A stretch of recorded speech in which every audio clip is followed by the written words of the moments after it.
ご視聴ありがとうございます。今回は都心の真ん中にある駅で続く変化に迫ります。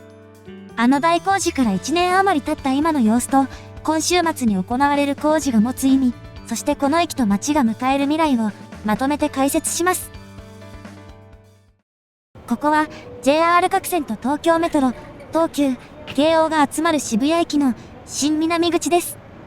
ホテルなどと一体化し、渋谷駅の東側にそびえるビルが遠くに見える新南口は、他の出口からは離れた場所にあります。ここができた当時、埼京線のホームは山手線のホームとずれていました。山手線の横には土地がなく、もともと貨物駅があった山手線のホームとずれた位置にホームを設けたからです。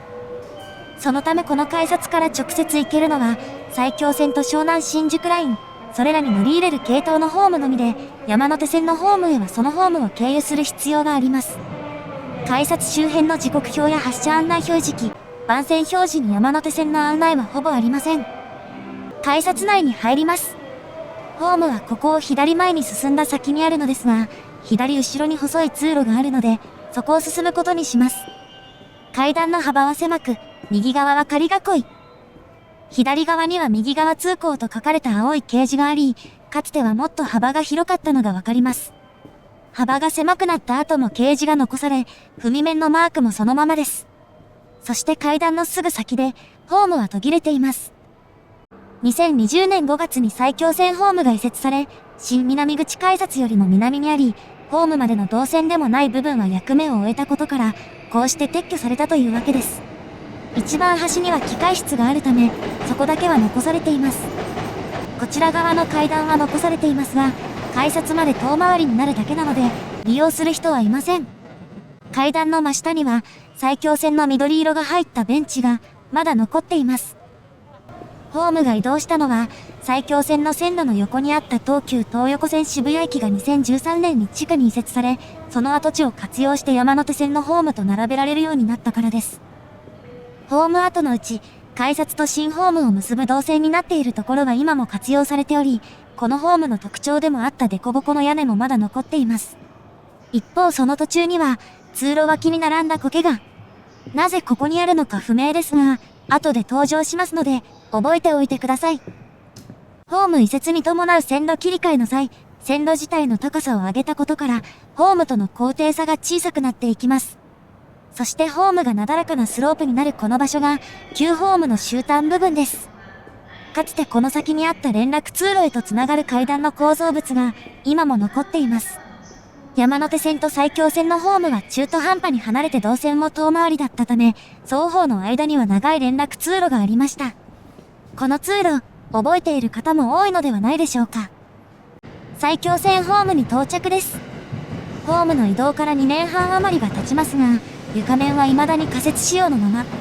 右奥には、先ほど新南口から見えていたビルがそびえています。これが東横線渋谷駅の跡地を利用したビルの一つで、向かって左側、高速道路を挟んだ先に、もう一つ別のビルがあります。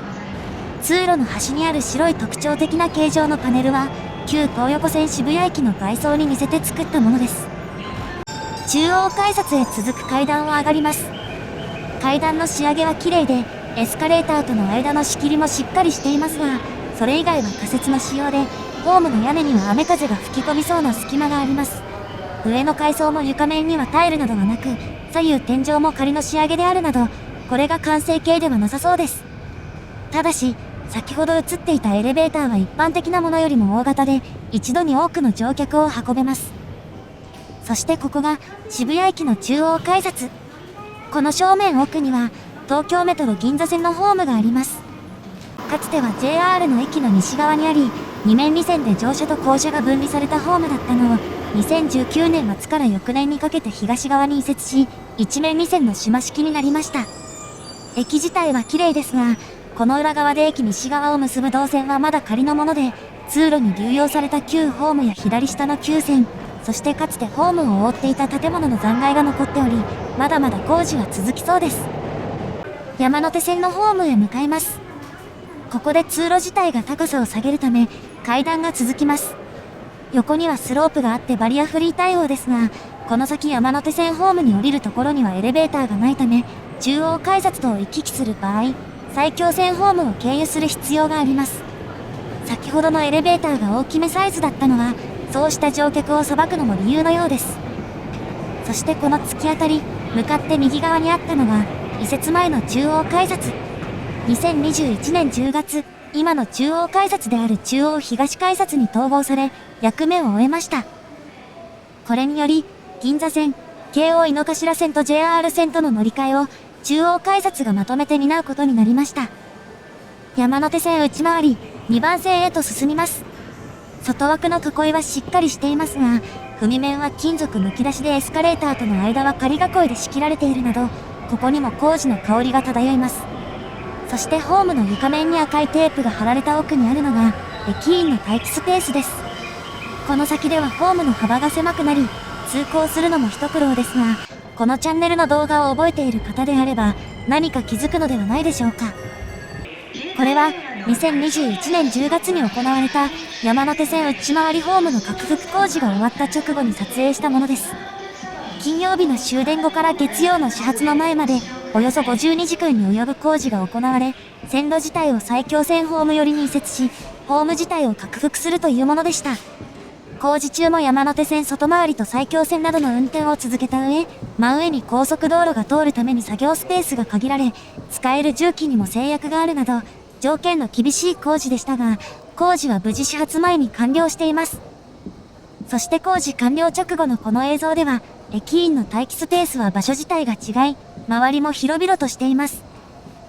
ところが今では、周りに仮囲いがせり出し、当時はまだなかった太い柱も出現しています。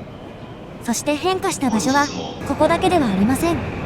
この先で仮囲いがせり出すのは同じですが、場所自体が左にせり出しており、ホームが全体的に狭くなっています。そして屋根も高く、拡幅直後にはゆったりしたスペースが広がっていたホーム終端部には、巨大な柱が3本できています。まだまだ工事が続くこの駅ですが、目の前に近づく変化が、それ以外の設備に現れています。このホーム、番線案内は本節仕様になりましたが、駅名板は仮設のまま。その奥には、表面にシールが貼られた逆向きの看板があります。そして階段を上がった場所にある方面案内は真ん中で仕切られ、内回りが左側、右側にはシールが貼られています。これらの変化の舞台が、この隣にある、外回りホームです。こちらの階段はそれまでのホームとは違って石造りで、ホーム自体のタイルからも明らかに年季が入っていることがわかります。そして内回りホームの背後、仮囲いの中にある資材。真新しい木材が積まれ、一部は線路と平行に並ぶ部材の上に貼り付けられています。これらは内回りホームの拡幅の時にも見られたもので、ホームの終端まで続いています。そしてその先で線路脇に広がる、砂利を収めた真っ白な袋。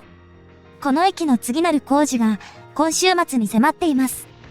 1月6日金曜日の午後10時から9日月曜日の始発まで、渋谷駅では外回りの線路切り替え工事が行われます。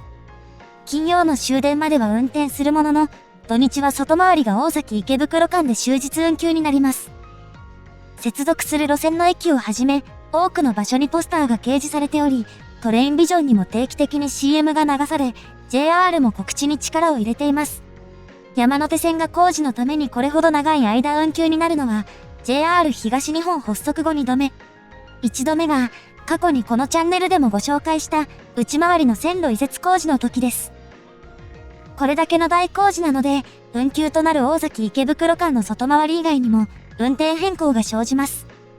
工事期間中は内回りの列車の一部を池袋で折り返して外回りとし、大崎でまた折り返して内回りとする運用になります。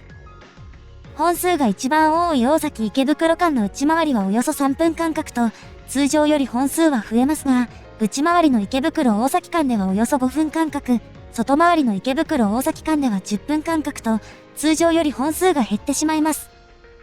そして山手線を支えるため、各線でも運転変更が行われます。並行する埼京線では、臨海線と合わせて増発が行われ、相鉄線直通列車の運転区間が延長、京浜東北線では快速運転が取りやめとなります。また、並行路線がなくネックになりやすい品川と大崎の間では、並行する山手貨物線を利用した臨時列車が計画されています。ただし廃線の都合上、この列車は大崎駅には止まりません。それらの対策は、基本的には内回りの工事の時とそれほど変わりません。また、関係する私鉄各線では振り替え輸送も行われ、万全の布陣で臨みます。そしてこの工事、内回りと外回りで分かれていたホームを統合するためのもので、長時間の工事になるのは、新しいホームの幅を確保するため、外回りの線路をさらに外側に移すのが理由です。外回りで渋谷駅に入線するカットがこちら。レールはロングレールではなく、駅の手前から時速45キロの制限がかかります。この辺りで線路を右に振って浅い角度でホームに入ることで、この先で線路を左側に移せるというわけです。右側のホームもそれに合わせた角度になっています。そして砂利が敷かれた線路はここまで。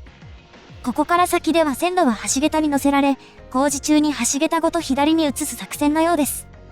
なお、この先に見える、部分的に高さが低くなっている屋根は、1月4日の夜、工事前にあらかじめ撤去される予定です。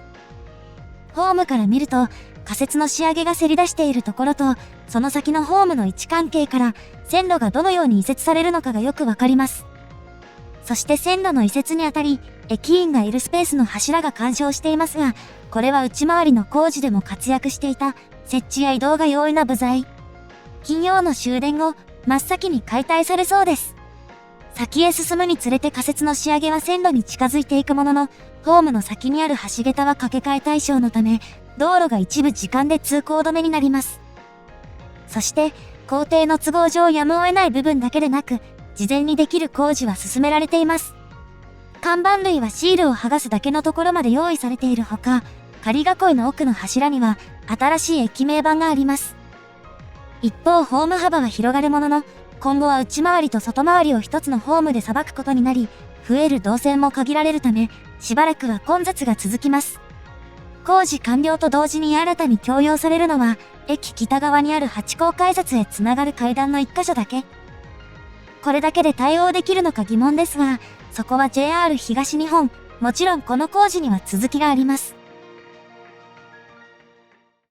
先ほど歩いていた中央改札付近には、このような張り紙があります。工事完了後の平日朝ラッシュの混雑を予告するもので、中央改札からの動線が減って混雑が悪化することが予告されています。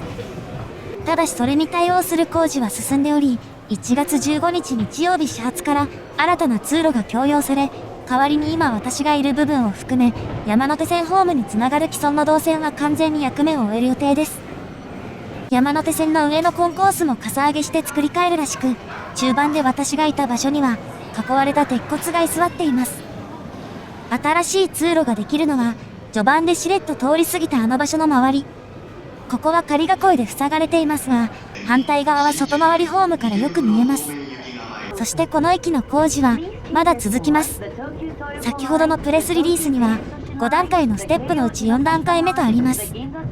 今回の外回りの線路移設、ホーム統合が済んだ後、山手線ホームのかさ上げというステップが残っています。1年以上前に移設された内回りがまだ仮設仕様だったのはそのためで、線路やホームを丸ごとかさ上げする次の工事も、今回に負けない大工事になりそうです。そしてこの駅の工事は、まだまだ続きます。それが、ホームに刺さるこの柱。この上には埼京線ホームにもまたがる重厚な鋼材があり、その横には線路をまたぐ橋があります。この橋は線路の奥、西側で建設途中のビルにつながっているだけでなく、序盤で見かけた駅の東側にあるビルともつながっています。将来この場所に南口が橋上駅舎として新設される予定で、これによってそれぞれのビルに直結することになります。1年以上前に移設された内回りホームだけでなく、2年半以上前に移設された埼京線ホームまでもが仮設の仕様なのは、将来的にこちらも新しい駅舎につなげる予定だからでしょうか。そして序盤で私が歩いた新南口改札は将来的に廃止され、新設される南口までの改札外通路が整備されるほか、線路西側への自由通路が整備される予定で、線路をまたぐ構造物はすでに姿を見せています。この立体画像では、左側のビルの一部がまだなかったり、埼京線ホームがまだ残っていたり、駅の変化の速さがわかります。そしてあの通路の横にあった苔玉は、通路が廃止されるまでの間、この場所を活用するアイデアとして実現したもので、スロープラットフォーム、渋谷駅0番線と呼ばれるプロジェクトの一環です。このプロジェクトは昨年4月に始まり、2024年3月までの予定であることから、あと1年余りでこの通路は廃止され、姿を変えることになりそうです。絶えず変化が続く渋谷駅。機会があったら、ぜひ訪れてみてくださいね。ご視聴ありがとうございました。